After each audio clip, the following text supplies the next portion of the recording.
The day I packed my prayer mat and walked away, the house felt like it had pushed me out with its breath. The clock in the hallway ticked the same, and the pot on the stove still sent up a slow curl of steam. But the walls felt colder, as if they were tired of my footsteps. I folded the mat where my forehead had touched the floor for years and whispered, "Ya Allah, you see me." I moved slowly, not because I was weak, but because my heart was heavy. I put my blue rosary with the chipped beads into my bag. I wrapped my cracked teacup in an old scarf, the cup I always kept for myself. I took 2 dresses, my shawl, my oil bottle for my joints, and my sewing needle. I left the heavy things behind. I left wedding plates and old frames and stories that no one wanted to hear. From the bedroom, I heard low laughter, sharp at the edges. I could have cried. I could have asked, why? But tears change nothing when love has turned into a math problem. I slid my feet into soft, worn sandals. I tied my prayer mat with a ribbon and tucked it under my arm like a child I needed to protect. At the door, I heard her walk up behind me. "Are you going somewhere?" she asked in that calm, smooth voice that always made me feel like a guest. "Where will you go?" I turned and looked at the face my son chose, the face I had tried so hard to love. 100 answers came to my tongue and then fell away. I said only, "I will be where Allah wants me." I opened the door and stepped into the hallway. The smell of dust and rain met me. Children shouted in the street, and a mother called someone's name. My bag was light. My breath was not. I did not look back at the house. There are doors you close once, and then the whole world changes its shape. If this story touches your heart, please follow the channel, like the video, and share it with someone who might need it today. Your support helps this story reach someone who feels alone. What would you do if your own child asked you to leave? My name is Amina, and I have learned that a soft voice can carry very heavy things. I used to talk a lot when I was young. My husband would come home smelling like sunlight and dust from driving his taxi, and I would pour tea with cardamom and tell him everything I saw. He would laugh and say, "If words were bread, we would never be hungry." We did not have much, but the house was warm. Even our small plates felt full. We prayed together, always. The radio in the corner played the Quran softly in the afternoons. On Fridays, I washed the floors with water and a drop of lemon soap. Sunlight came through the lace curtain and fell on the tiles like little prayer squares. I loved how light made poor things look rich. We waited many years for a child. I cried at night and counted months like beads on a long rosary. Then Allah gave us a son. We named him Yusuf, a name with a beautiful story, because I wanted beauty in his life.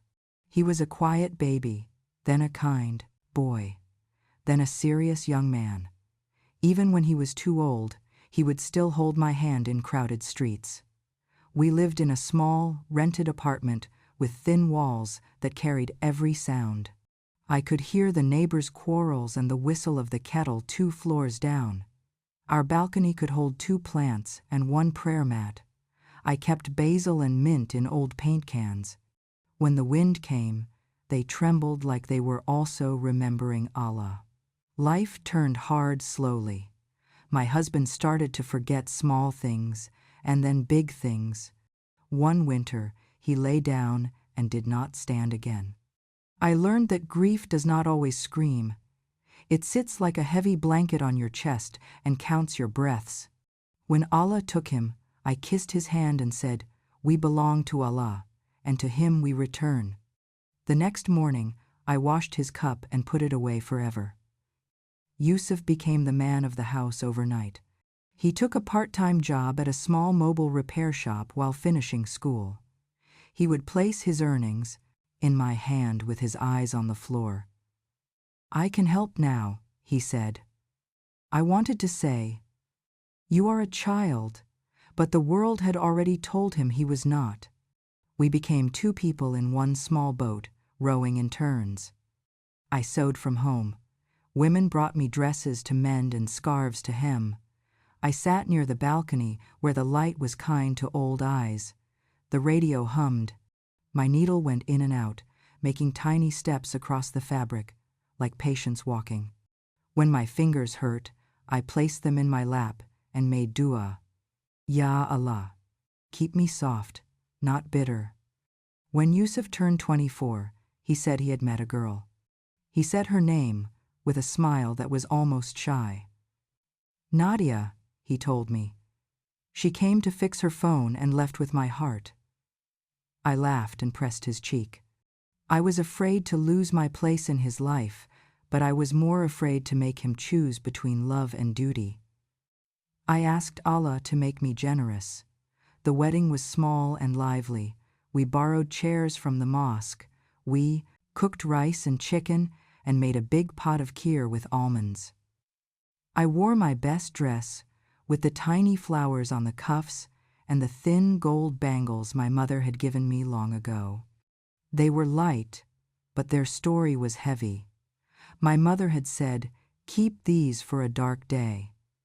I did not know then how dark a day could be. After the wedding, Yusuf said, "Ma, come live with us. We will take care of you." He said it with love, and I believed it. I packed my sewing machine in a sheet, folded my clothes, kissed the door frame of the old apartment where my husband had breathed his last, and moved. Their new place had a long hallway, a wider kitchen, and a balcony that looked over a street where children played cricket until the sun dropped. That first night, I made tea and poured 3 cups.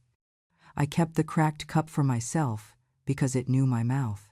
Nadia looked at the dishes and said, "We should buy a fresh set. These old cups are ugly." I smiled. Inside, I wrapped a little pakhi, sadness, and put it away. I told myself, "She is young. You will be patient." Sabr is not weakness. Sabr is a soft rope that can pull you out of deep water. I tried not to be a burden. I woke before dawn. I cooked simple breakfasts. I cleaned quietly. I kept my radio low and asked before using the stove late at night.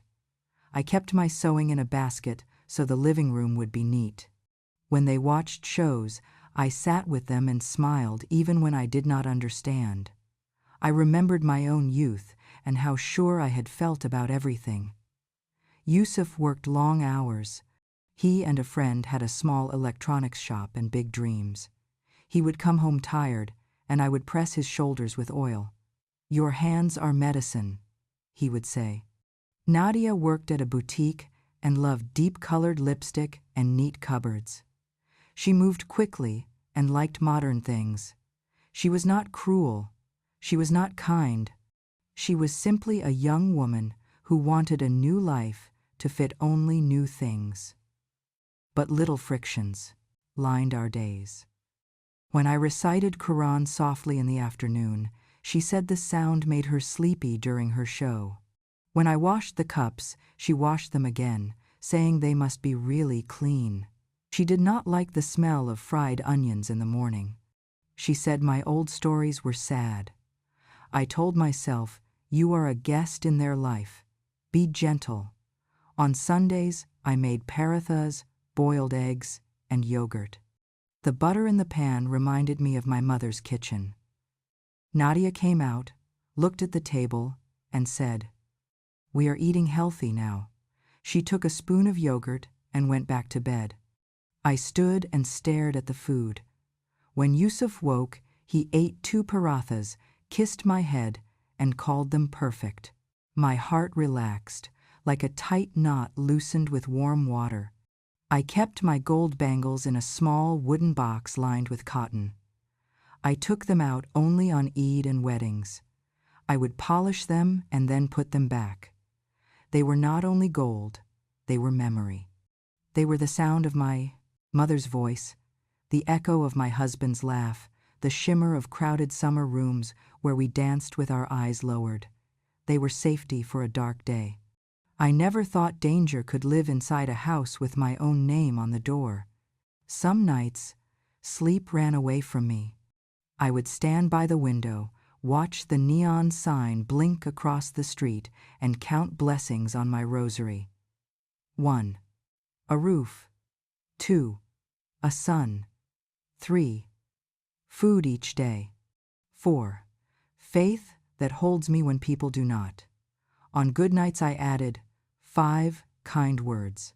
On hard nights, I stopped at 4 and asked Allah to make it enough.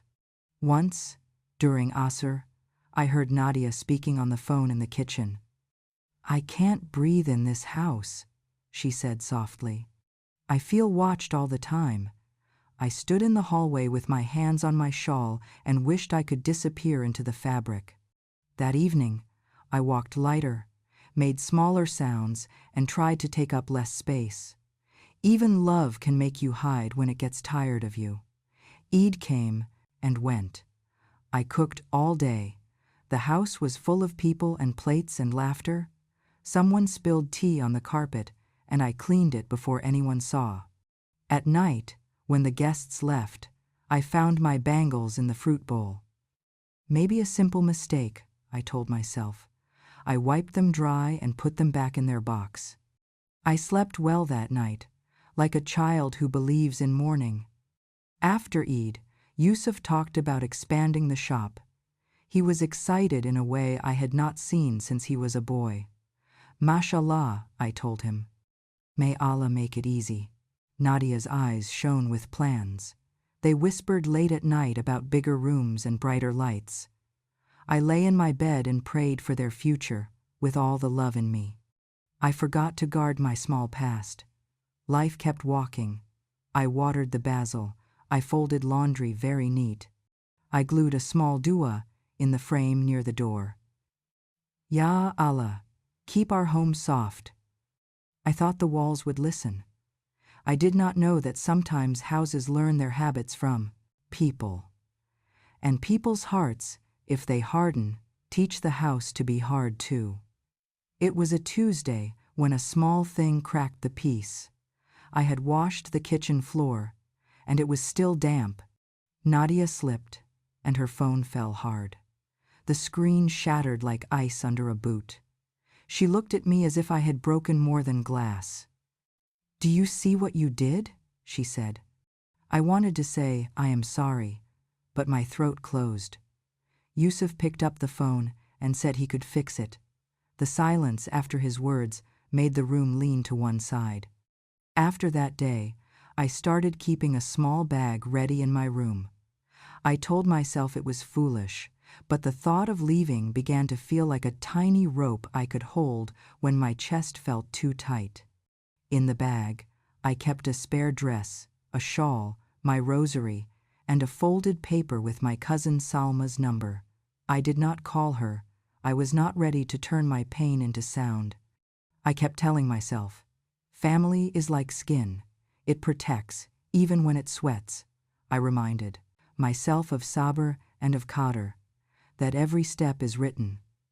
I tried to be grateful for small kindnesses, but Allah also sees quiet tears.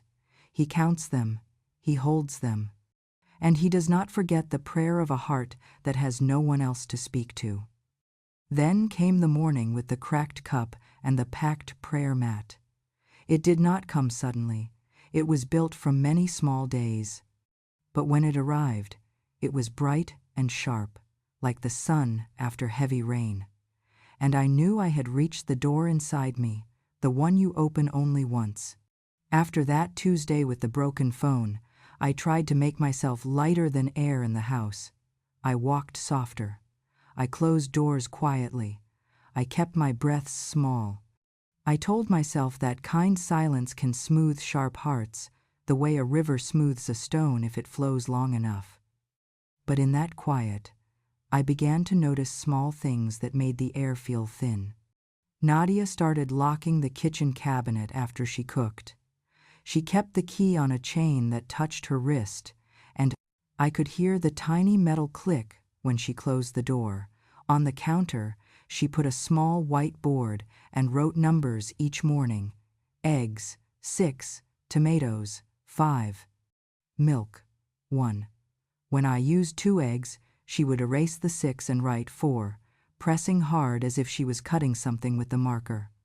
After I made tea, she would come and check the gas knob twice.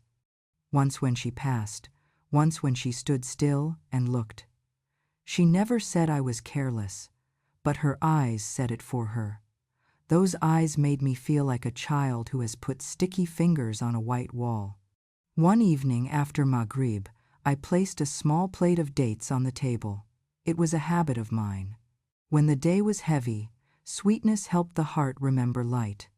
Nadia came out of the bedroom, glanced at the dates, and said, "Sugar makes my face break out."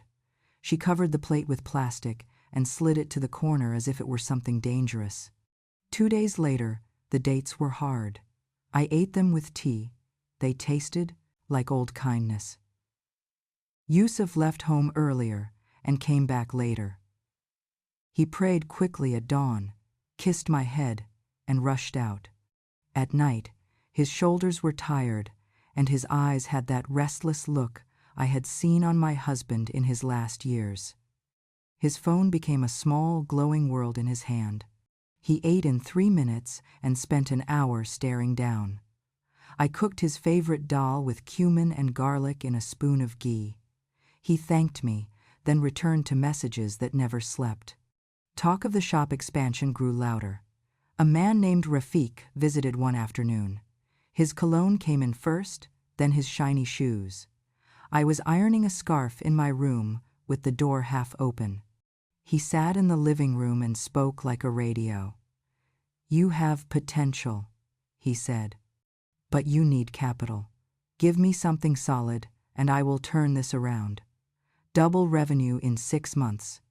Yusuf's voice was full of hope I had not heard since he was a boy. "What kind of security?" he asked.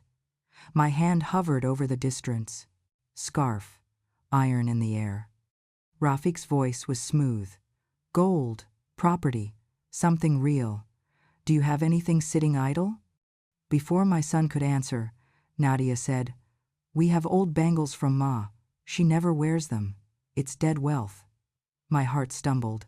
I placed the iron down and let it cool. Yusuf spoke softly. "Those are hers," he said. Rafiq laughed a little, like a man who knows better than everyone. "Hers, yours, family. What is the difference? You can return them later. When you are rich, you buy 10 more. The room was quiet after that. I could hear the wall clock in my room, each second like a drop of water in a silent cave. Nadia finally said, "We will think." That evening, I took the wooden box from my suitcase. The cotton was still white, the bangles warm against my palm. I remembered my mother's voice. "Keep these for a dark day." I wrapped them with care and slid the box under my prayer mat.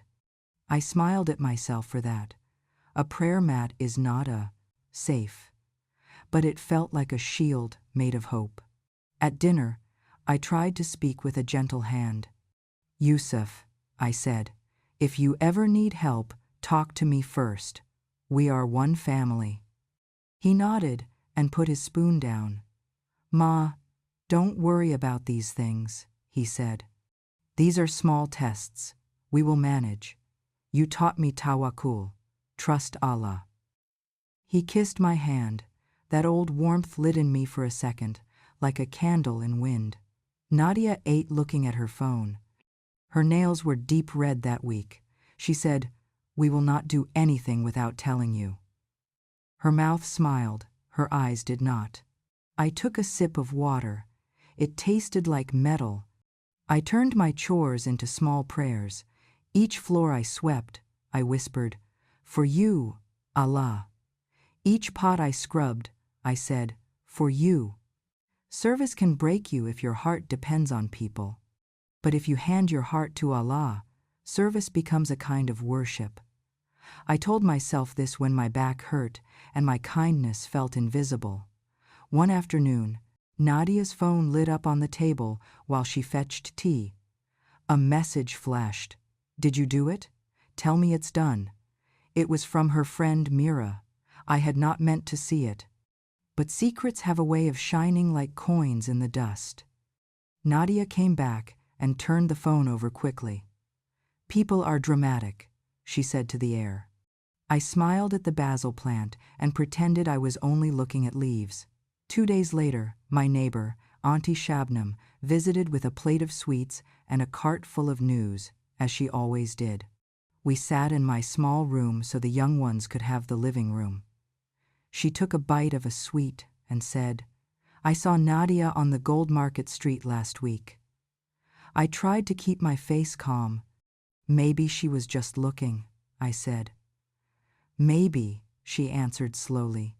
But she went into a pawn shop, not a showroom. I was buying thread across the lane. She licked syrup from her finger and changed the subject to onions. My hands went cold around my cup. I did not accuse anyone. I did not speak. That night, I checked my box. The cotton had been folded tighter than I left it. My breath caught. I unwrapped the cloth. The bangles were there. I counted 2. Correct. I put them back and told my heart to be quiet. Do not become suspicious, I whispered to myself. Do not turn into a bitter auntie who sees snakes everywhere. I slept with one eye open and the rosary in my hand. The next morning, I went to the market. On my way home, my bag tore and onions rolled everywhere. A little boy ran and helped me. He handed me an onion with a small brown paper stuck to it. I peeled it away and felt the earth tilt. It was a pawn shop receipt. The date was last week. The item, 2 gold bangles, 22K. The signature line made my breath break. Signature Y. Khan. That was my son's name. The signature itself looked like mine, the loops careful, the long tail on the last letter just like I used to teach him. I stood in the street holding onions and extravent, a paper that burned my palm. People walked around me. The boy asked, Auntie, are you okay? I nodded, gathered the onions, and walked home like a person carrying water on her head, slow, steady, not letting a drop fall. In the kitchen, I washed my face. I spread my prayer mat. I held the receipt in my hand and said, Ya Allah, show me the truth and make me gentle with it. In the evening after he ate, I placed the paper by Yusuf's plate. What is this? I asked, my voice soft, my hands flat on the table. He looked at it and color rose to his face. He folded it once, twice, again. Ma, he said, I was going to tell you. I heard the words and felt the truth behind them. He would not have told me. He rubbed his forehead. We needed the deposit, he said. Rafiq wanted something immediately. It's only for a short time. We will get them back, I promise. I am your son. Do you not trust me? His eyes looked like the eyes of the boy who used to ask for the day, more time to play. I swallowed a knot in my throat. It is not the gold, I said. It is the asking. If you had asked, I would have given you my bangles and my heart and my sleep. But now I feel like a cupboard you opened when you were hungry. He held my hand. I am sorry, he said. His voice was small. It was Nadia's idea to take them quickly. I agreed. I am to blame. We wanted to surprise you with success. The word success sounded sad, like a balloon you find the next day floating near the ceiling, not so bright anymore. Nadia came into the kitchen then. She saw the folded receipt and our faces. She opened the fridge, took a yogurt, and said, I told you it would be a problem, like she was talking about garlic. I looked at my hands. I saw every crack in my skin, every line time had drawn there. I did not speak. Sometimes silence is the only bridge left that does not burn.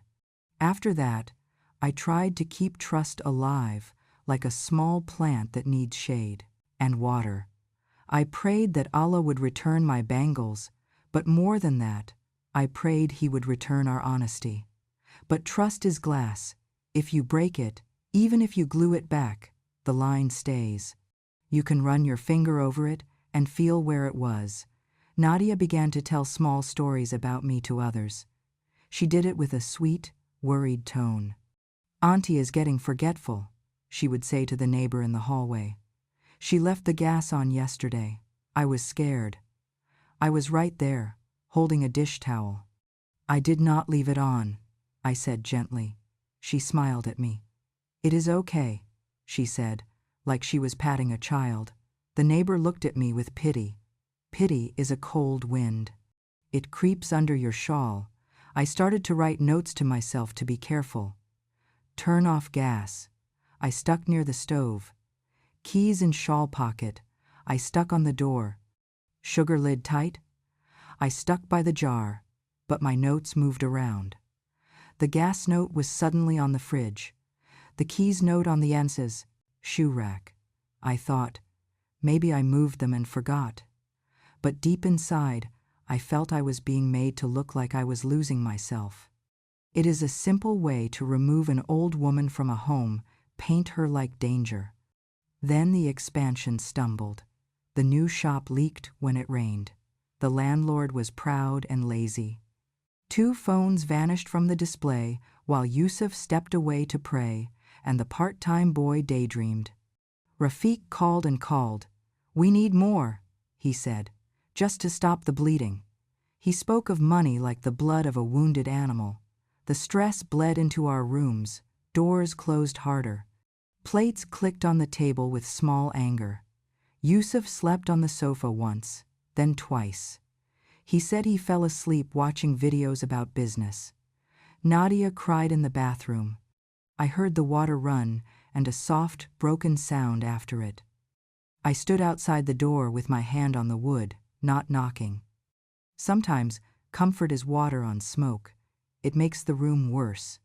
One night, near midnight, I woke for water. The living room was dark except for the street light. Whispering came from the balcony.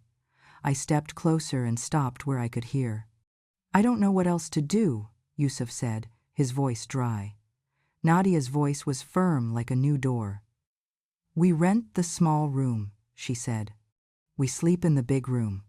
Or we move Ma to Salma for a while. She will like being with someone her own age. We will visit." My heart dropped like a stone into deep water. Yusuf said, "She will be hurt." Nadia answered, "We are hurting too. We must think of our future. Everyone moves their parents when it makes sense. We will visit on Sundays." There was a long silence. Then Yusuf said, "Maybe." That one word drew a line in my life. On one side, before. On the other, after. At Fajr, my tears fell on the prayer mat. I let them fall. I said, "Ya Allah, you know I do not want to be a burden. If I must leave, make it my choice. Keep my tongue from bitterness and my heart from hardening." After prayer, I sat until the first light touched the curtain. Light can be medicine. It does not speak. It just sits near you and makes the room gentle. I thought of calling Salma. I took my old phone and pressed her number. It rang and rang. I ended the call. I did not want to explain everything with words when my eyes could explain it in a second if she saw me. Also, I did not want to throw Nadia's name into fire. When you make someone a villain in your story, you lock them there. You also lock yourself in the same room. Around noon, a man came to the door with a file under his arm. He wore a gray shirt and a tired smile. "Is Yusuf here?" he asked, then spoke to me slowly, like I was deaf. "We need the payment," he said. "There is a note here with your signature as guarantor." He showed me a photocopy. My name was printed, and a signature that looked like mine sat under it like a neat lie. "This is not my writing," I said. The man shrugged. "Take it up with your son," he said. Then he left. I stood in the doorway for a long moment, holding the paper as if it would bite. When Yusuf came home, I showed him. He ran his hand through his hair. "It is a formality," he said, using a big, clean word. Rafiq needed a second name. "It is legal. Do not worry." He said legal, like it was a word that washed dirt off the floor. But my stomach turned. Some words make dirt look like water. That night, I sat on my bed and spoke to my husband in the quiet way we speak to the dead we love. "If you were here," I whispered, "what would you tell me?" I saw his smile in my mind. "Be kind," it said. "But be brave. Do not make your kindness a door for others to walk over you." I closed my eyes with my rosary in my hand and slept like a person on a small boat in rough water, holding a rope made of prayer. Nadia bought plastic bins the next day and started labeling my life. "Bed sheets," she wrote. "Winter, shawls, sewing things, old photos." She stacked them with a cheerful voice. "It will be easier to keep clean," she said. "We will move the sewing machine to the balcony." I nodded and slipped my thimble into my pocket. It was the only small thing still fully mine, smooth and silver from years of work. In the afternoon, I found my wooden box empty. The cotton was folded neatly. The place where the bangles had slept was a pale shadow on the cloth. I sat on the floor. I did not call Yusuf. I did not call anyone. I lifted the cotton to my face. It smelled like old oil and the faint, warm scent of my mother's hands. I cried. Not loud, not long, just enough to wash the dust from my eyes. Then I folded the cotton and placed it back in the box. I put the box on top of the dresser where I could see its emptiness. Sometimes an empty thing keeps you honest. 2 nights later, Rafiq came with 2 men. They filled the living room like bad weather. Nadia served tea no one touched. Rafiq spoke fast.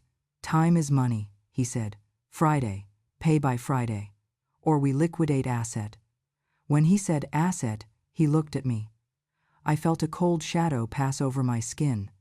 After they left, the house turned into an echo.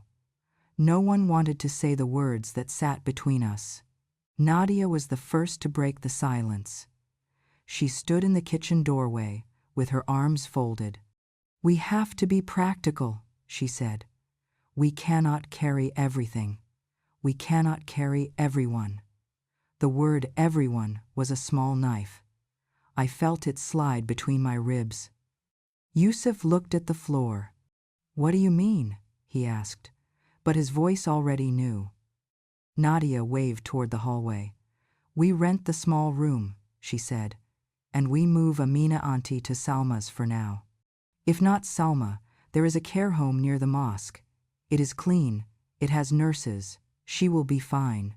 I closed my eyes and saw white walls that smelled like antiseptic and boiled vegetables. I heard the sound of old women, calling for names that no one answered. Yusuf's voice was a whisper. "I cannot send her to a home." Nadia's grew sharp. "You cannot? You cannot even look at the numbers without rubbing your forehead. We will lose everything. She is strong. She is always saying Allah is enough. Let Allah be enough. We need to breathe." Her words took my faith and used it against me. My cheeks burned. I took a slow breath, like calming a frightened horse. I went to my room and spread my prayer mat. The ground knows our weight. It keeps our secrets. I placed my forehead on the floor and cried until my bones felt hollow and clean. Then I sat and whispered, "If I must leave, let me leave with dignity. Do not let me become salt in their tea." Friday came like a bell at dawn. I woke before the Adhan. The room was cool and thin, like early morning always is. I stood and prayed. My tears were gentle, controlled. I did not ask Allah to stop the day. I asked him to hold my hand while I walked through it. I made tea and washed my cracked cup. The rim was chipped the way I knew it, where my lip always rested. Nadia came into the kitchen and watched me. "We said we would throw these," she reminded me. Her voice was not unkind, it was tight, like a knot you cannot pull open. I smiled a little. "This one is mine," I said. "It knows me," she sighed, tired of my small loyalties, in a world where she wanted everything to be new. Yusuf left early to meet someone before the shop opened. Nadia started pulling clothes from the wardrobe and folding them into neat mountains. "We have to declutter," she said to the air, in a tone she used for Instagram videos. "We cannot carry old things into the new season of our life." The words "new season" felt like they had been cut from a magazine and pasted onto our dirty kitchen wall. She reached my door and knocked. "Auntie," she said, and came in. I was mending a pillowcase, my needle making small steps like patience walking across cloth. "Yes, my child?" I answered. She looked at her hands, then at me. "We think it is better if you stay with Salma for a while," she said quickly. "Just until things settle, it will be easier. For everyone, you need rest. We will send money. We will visit." The words fell on the floor like cut hair. I looked at them and then at her face. It was young and sure, like a person who does not remember being held as a baby. I nodded slowly. "I see," I said. I did not scream. I did not break. I folded the pillowcase and placed it beside me. "If it is for your peace," I added. My voice broke a little on the word peace. She did not notice. Relief passed across her face like a shadow of a cloud over a road. "Today?" I asked, though I already knew the answer. Her eyes slid for a second and then came back. "Yes," she said. "It will be better if we do it today. Rafiq is coming in the evening. We have to show him we are cutting costs." I watched her mouth say, "cutting costs." I did not ask if I was a cost. We both knew. When she left, I opened my dresser and took out my wooden box. It was light. I placed it on the bed, not to pack it, but to look at it one last time. You can love an empty thing because of what it held. I gathered my life into a small pile. 2 dresses, 2 shawls, my rosary, a bottle of oil for my joints, a little tin box of buttons, my sewing needle, and the photograph of my husband. The frame was thin and cheap, but it held his eyes well. I also took out the paper with Salma's number and the pawn shop receipt. I slid the receipt under my husband's photo, like putting a sharp blade under a picture so it would not cut anyone right now. I did not know if I would ever show it. Sometimes, truth is heavy. You carry it until the day Allah sends someone strong enough to lift one side with you. I pulled my suitcase from under the bed and placed my prayer mat on top. Prayer always goes first. That is my way. As I zipped the bag, I heard a voice in the hall. Yusuf had returned. He was on the phone. "We will take her in the afternoon," he said, voice small and tight. "If you send the car at 3, we will bring the deposit by sunset." I froze. He was quiet, then added, "Yes, book the home near the mosque, the one with the pink curtains. The basic room is fine. She is simple." My breath made a small sound. He ended the call. I stood still. My son had planned to send me to a care home, not to Salma. He had used my simplicity as a reason to give me the smallest room. I looked at my hands. They were steady. I did not go to him. I did not want to beg for my own life in my own house. I tucked my prayer mat under my arm and tied it with ribbon. Nadia came into my room again, with a smile that was made of paper. "Do you need help?" she asked. I looked at her wrist and saw a new gold bracelet with leaves stamped on it. It was not my bangle. It looked like a cousin of my bangle, a cheap copy of a precious thing. Pain made my vision clean. "No," I said. "I can manage." My voice surprised me. It was a calm lake. Nadia's eyes flicked to the wooden box on the bed. She looked away quickly. "We will visit," she said softly, in her sweet, story voice. For a heartbeat, worry flashed in her eyes. She was not a monster. She was a young woman choosing herself at a time when she felt life biting. We all choose ourselves sometimes. Some choices cost less than others. After she left, I sat on the bed. I could hear the fan. I could hear a bird tapping the balcony rail with its beak. I could hear my heart, that old drum that had held me through birth, through death, through hunger and joy. "You have carried me this far," I whispered to it. "Carry me a little more." Around noon, I went to the kitchen and boiled water. The lemon soap smell mixed with garlic and old tea leaves. I rinsed my cracked cup and poured tea. I held it with both hands like a small living thing. Yusuf walked in. His eyes went to the suitcase near the door and then to my cup. "Ma," he said, voice shaking, "we will take you to a place for a little while. It is nice, clean. You will have company. We will visit every week." I looked at his face. My boy. The one who had held my hand at the school gate and waved from the window until the bus turned. The man who now stood in front of me looking like a stranger in his own skin. "I thought you would speak to me," I said. I did not think I would hear about my life in the hallway like I am a broken chair. He closed his eyes for a second. "I did not want to hurt you," he said. "I am trying to fix things." His lashes were wet. I felt my own tears rise. I wanted to stand and put my arms around him and say, "We will be poor together. We will eat less. We will pray more.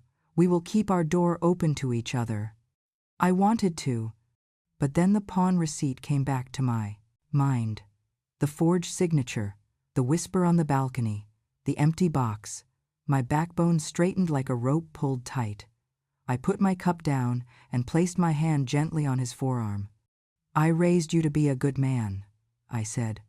"I raised you to be kind to the weak. Today I am the weak one. This is your test." He pulled his arm back like it had been burned. "Do not make this about religion," he snapped. I smiled sadly. "Everything is about religion, for me," I said. "It is the way I breathe." Nadia came in carrying a folder. Papers slid out and scattered. She bent to pick them up. One sheet floated like a leaf and landed at my foot. I picked it up. It was a copy of the guarantor form again, but this time a note was written in the corner by Rafiq. Mother agreed verbally. Signature to be taken later. Under it was my signature, the one that was not mine, neat and almost perfect. I looked at the loops and lines. I remembered teaching Yusuf how to write his name, how he would copy my Y with a long tail. The pain in my chest was quiet and deep. I placed the paper on the table. The room fell into a silence that hummed like power lines. A softness came over me then, not weakness, not surrender. It was the softness of a person who has stopped fighting the wave and instead lets it lift her. "I am going now," I said. Nadia blinked. "Wait for the car," she said. "It will be here at 3. I smiled at her. "I do not need a car to leave my own house," I answered. I walked to my room. I picked up my bag. I slipped my husband's photo into the front pocket. I took my needle and my tin of buttons. I took my rosary. I rolled my prayer mat and tied it with the ribbon my granddaughter neighbor had once given me for Eid. It fit under my arm like a child. At the doorway, I put on my old sandals. The leather had learned my feet. Nadia stood by the kitchen, arms crossed, mouth set. Yusuf stood in the hallway with his hands in his hair, fingers trapped like birds in a net. "Ma," he began. We both knew there were no words he could say that would untie what had been tied. I turned and looked at them, and what shocked me most was the love that rose in me. It was big and plain. It did not ask for anything. It was the love of a mother who understands that some things must be learned through pain. I did not want revenge. I wanted them to be honest one day, to themselves and to Allah. I bent and placed a small note on the table. I had written it the night before, not knowing if I would ever use it. "May this house become soft," it said. "May your words be kind.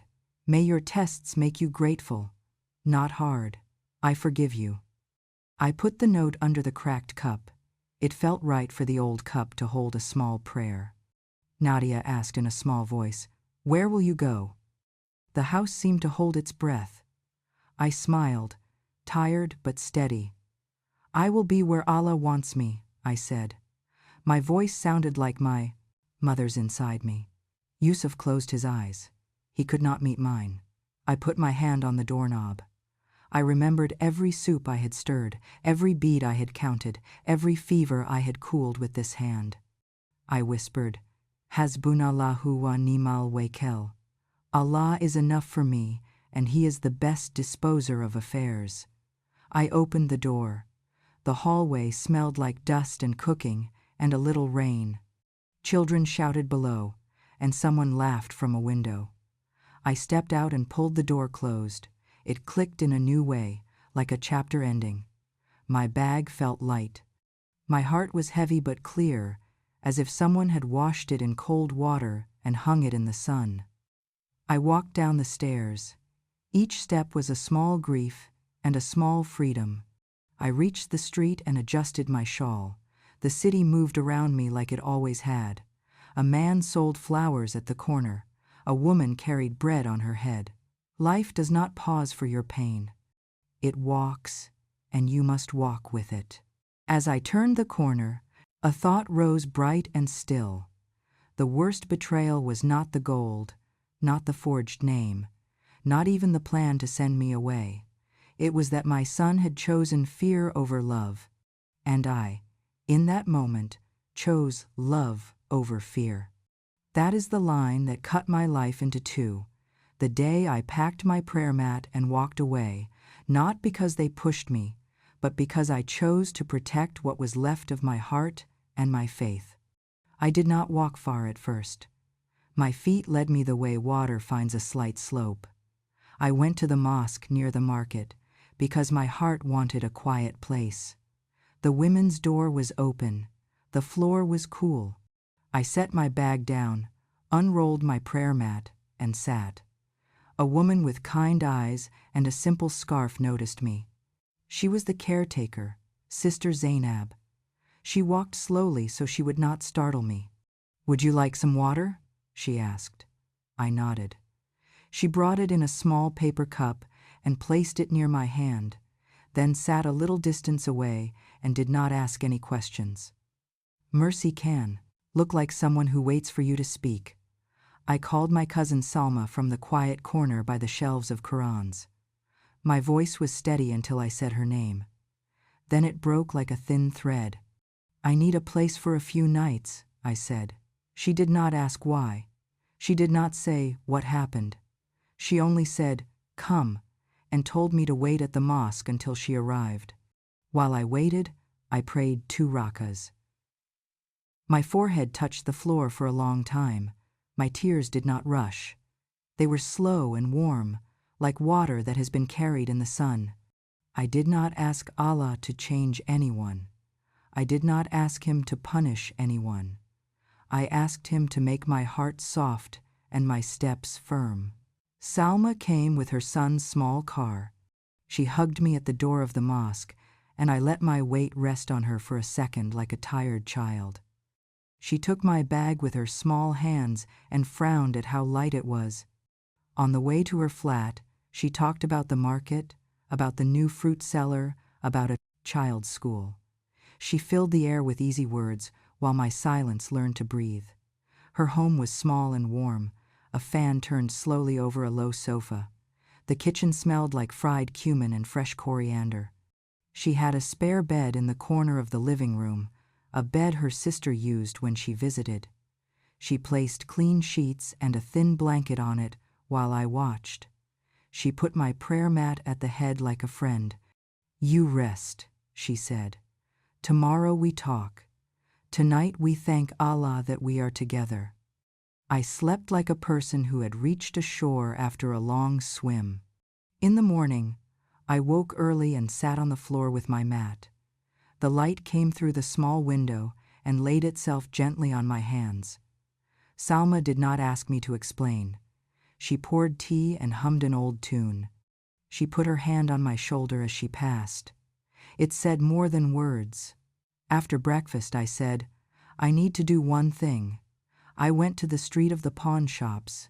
The air there is always a little heavy, like rooms where people come with stories that cost them too much.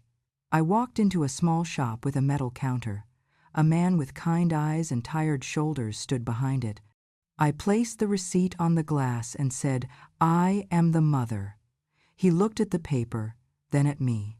His eyes softened in a way that made me feel both seen and very small. "Auntie," he said gently, "those bangles were used to secure a bigger loan. They are not here now." He glanced at the back wall. "They were sent to the workshop." I understood what he meant. Melted. Turned into something else. Something that forgets. I looked at the receipt again. Something caught my eye. At the bottom, a note. "ID copy verified." The man saw my face and sighed. "The ID was a photograph on a phone," he said. "We always tell people not to share such things." "A young woman brought it." His voice dropped. "Your daughter-in-law is not the first to do this. Fear makes good people do bad things." I closed my eyes. I said in a low voice, "We belong to Allah, and to Him we return." I opened my eyes and smiled a small, tired smile. "Thank you," I said. He looked surprised. "You don't want to file a complaint?" he asked softly. I shook my head. "I want to live," I said. "That is all." I left with my receipt and a piece of myself left behind on that metal counter. Back at Salma's flat, I washed the cups and wiped the table. I offered to cook lunch.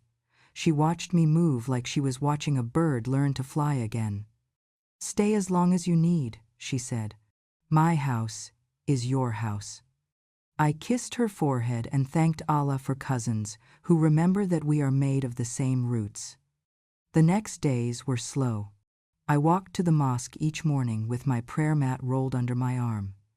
It felt right there, like a baby carried close. A group of women met on Wednesdays to read Quran together. Sister Huda led the circle.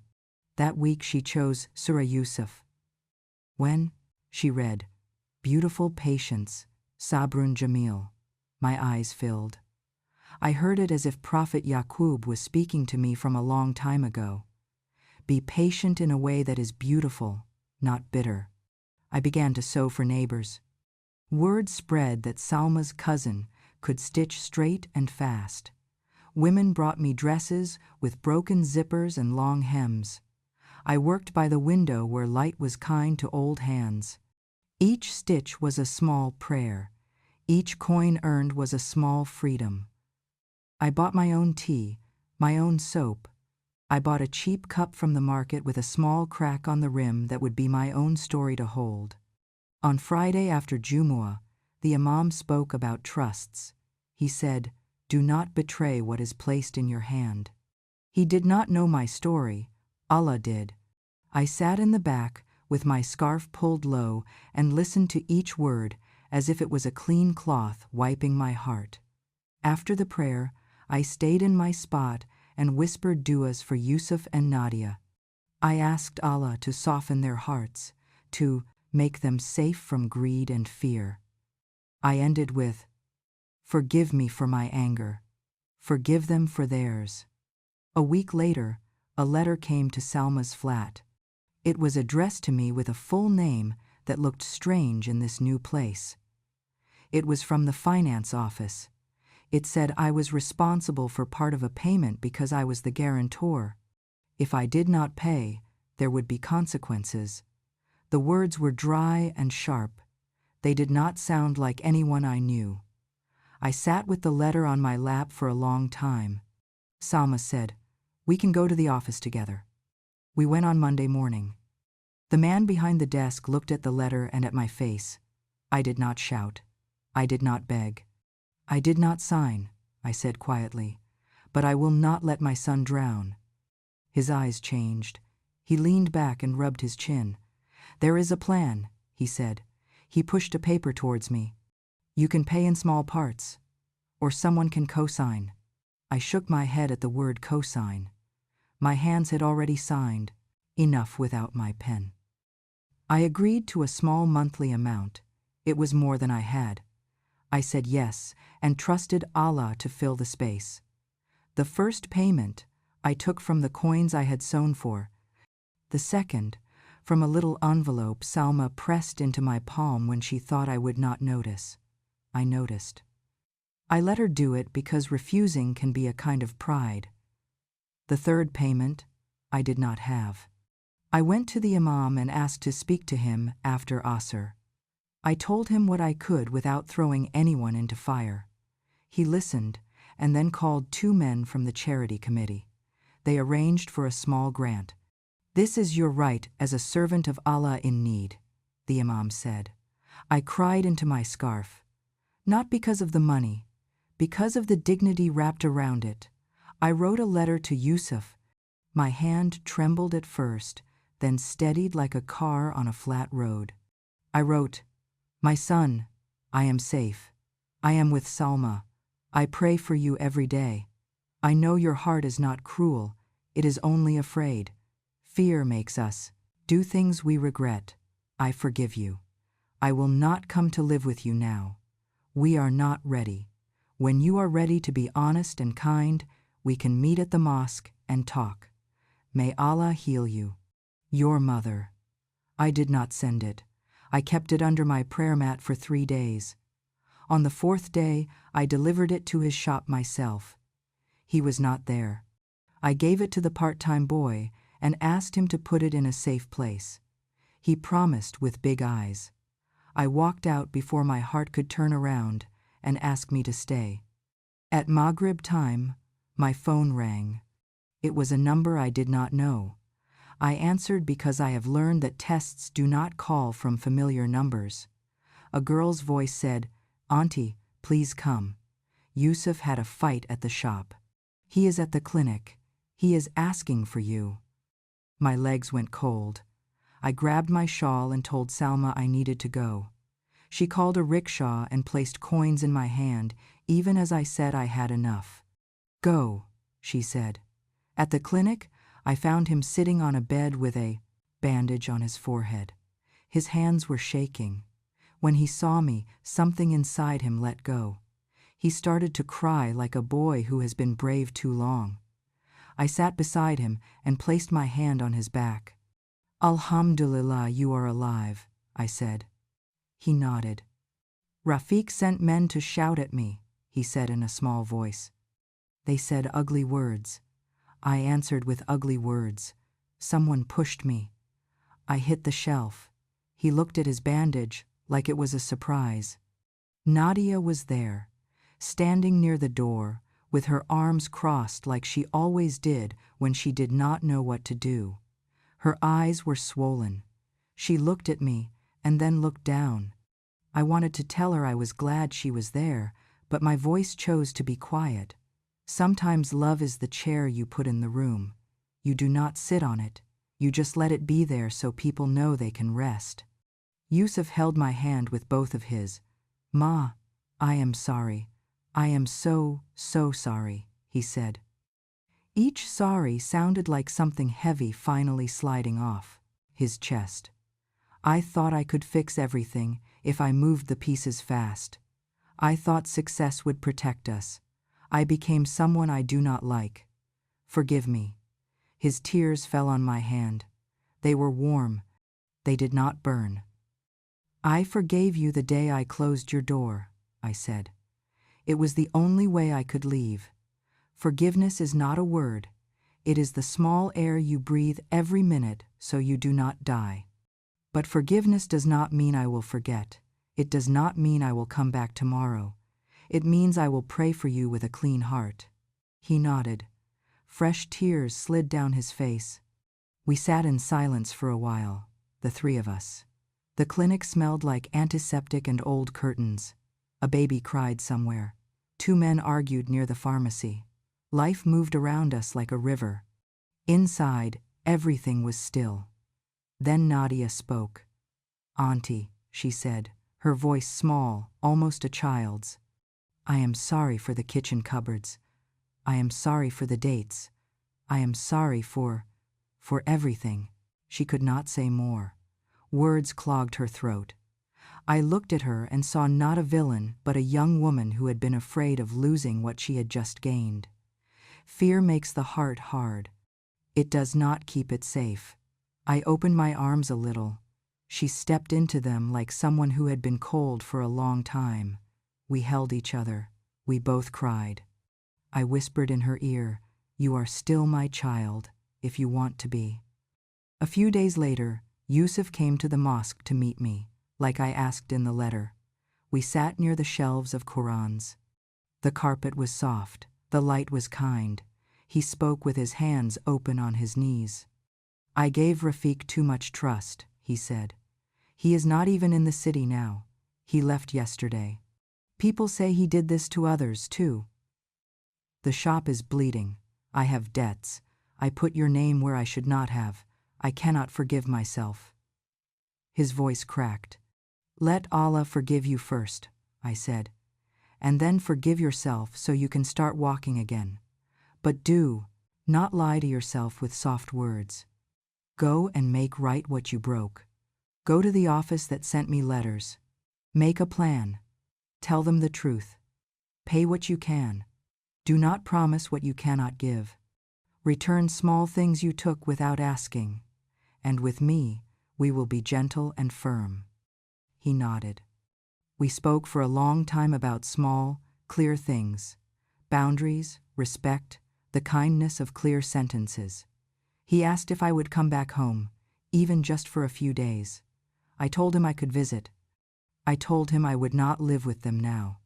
I told him I had found a little peace with my mat and my needle near Salma's kitchen. "I do not say this to punish you," I said. "I say this because we need to learn new ways. If I return too soon, we will put old paint on a cracked wall." He understood.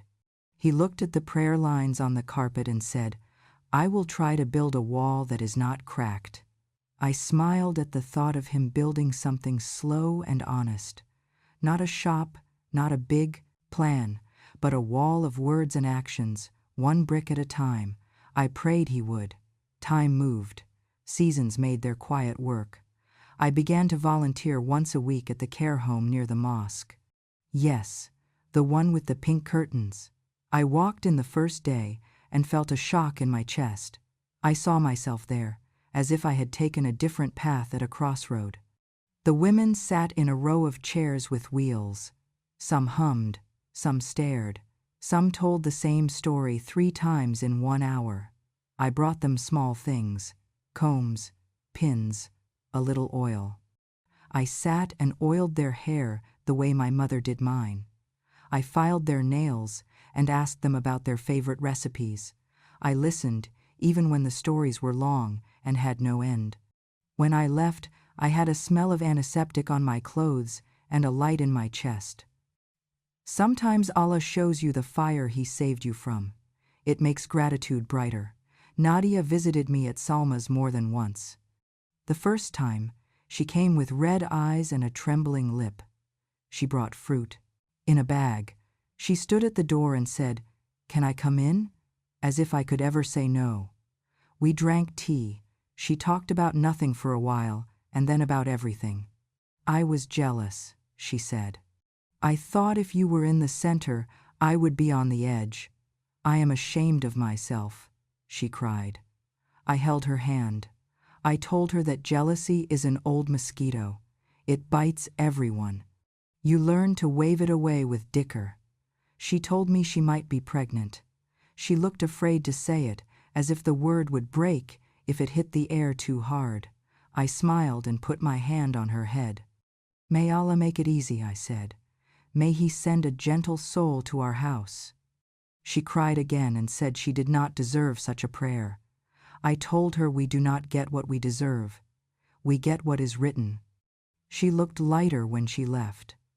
A month later, she sent me a short message. At hospital, it said, please come. My heart fell. I went. At the hospital, she sat on a bed with white sheets. The doctor had told her the baby was gone.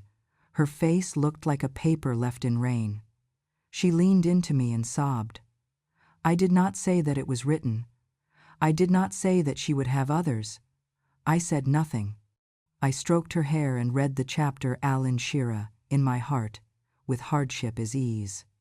I cried quietly behind her so she would not see that her pain was also mine. Yusuf arrived. He looked like a man who had run without shoes. He sat on the other side and held her feet in his hands. We were a small circle of loss. But in that circle, a new softness came. They both spoke in quiet voices. He apologized without excuses. She asked for forgiveness without drama. I forgave them without conditions. Pain had melted the hard things. It had also saved our love from becoming stone. I continued making payments for the debt with the help of the mosque and my needle. Yusuf brought what he could, late sometimes, but he brought it. We kept the plan clear on paper. We did not mix money with love. Money needs lines. Love needs open doors. We learned this with bruises. One afternoon, Auntie Shabnam came to see me. She brought sweets again, and a story. People are talking, she said. They say you left because you wanted freedom. They say you needed a break. She waited to see if I would be angry. I smiled. Let them say peace, I said. It is better than them saying war. I had learned that you cannot fight every story told about you. If Allah knows, it is enough. I rented a small room near the mosque.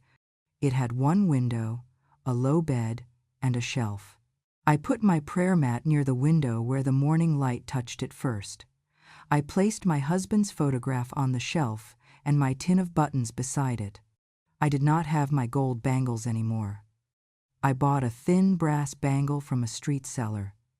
It turned my skin a little green at first. Then my skin accepted it. I wore it as a reminder that value is not always what shines. I became auntie to the children.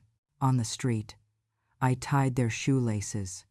I made their pants shorter when their knees showed through. I told them old stories with happy endings because children need to believe that happy is real.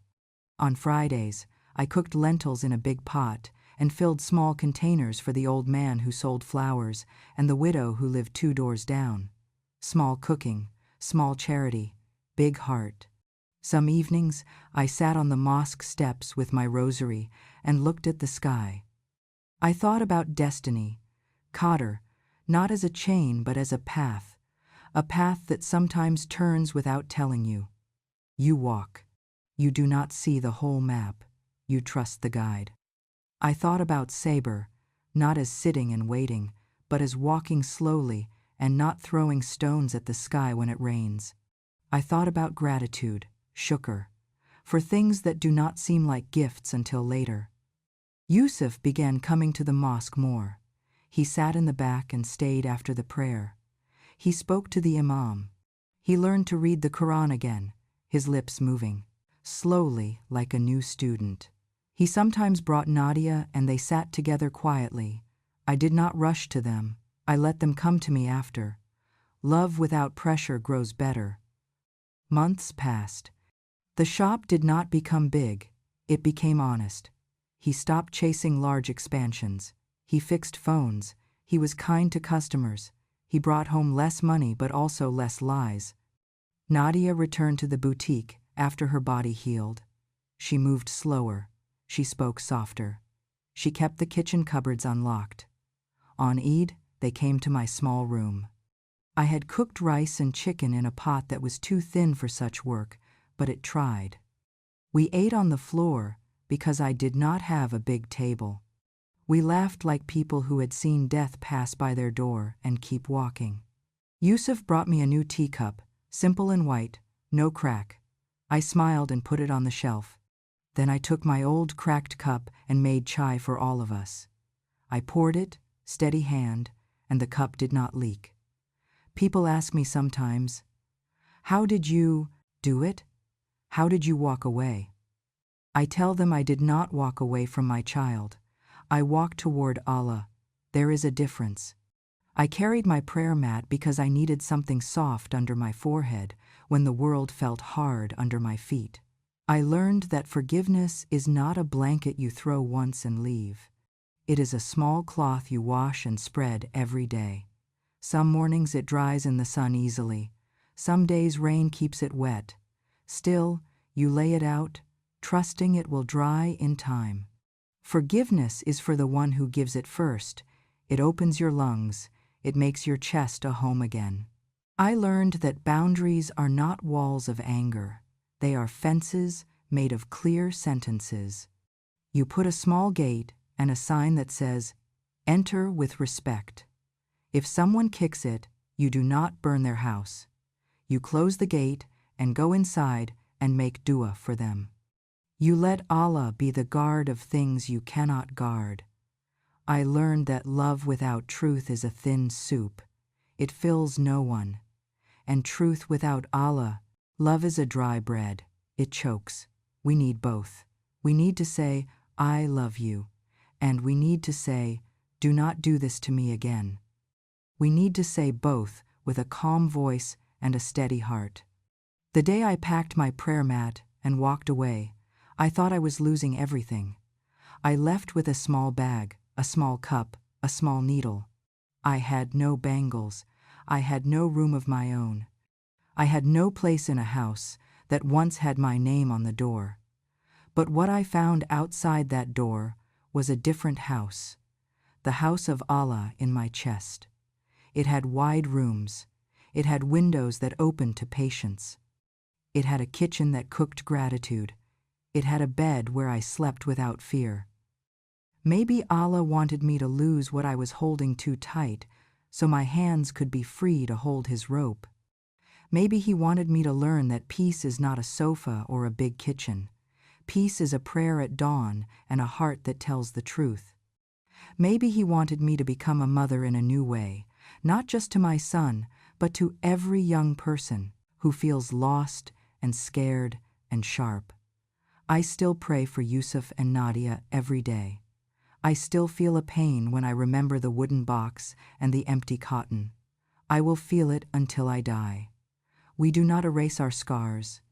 We make them into lines that teach us where not to step anymore. When it hurts, I press my hand on my chest and say, "Alhamdulillah for the pain that kept me from becoming blind."